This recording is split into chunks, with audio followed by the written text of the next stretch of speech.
મિત્રો, તમે પણ તમારી કોઈ પ્રોપર્ટી એટલે કે દુકાન, મકાન કે જમીન વેચવા બેઠા છો અને વેચાણ દસ્તાવેજ કરવા માંગો છો તો નામદાર સુપ્રીમ કોર્ટનું આ જજમેન્ટ ખાસ ધ્યાનમાં રાખજો।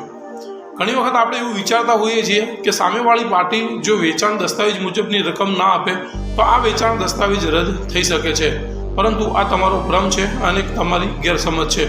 હવે નામદાર સુપ્રીમ કોર્ટે એવું સ્પષ્ટ કર્યું કે ખરીદનાર વ્યક્તિની તરફેણમાં એક વખત આ સેલ ડીડ એટલે કે વેચાણ દસ્તાવેજ એક્ઝિક્યુટ થઈ ગયું, રજીસ્ટર્ડ થઈ ગયું અને તે પછી ખરીદનાર વ્યક્તિ વેચનાર વ્યક્તિને અવેજની પૂરેપૂરી રકમ ના આપી દે તેમ છતાં આ વેચાણ દસ્તાવેજ રદ ન થઈ શકે। આ વેચાણ દસ્તાવેજ ઇનવેલિડ નથી કે વોઇડ નથી।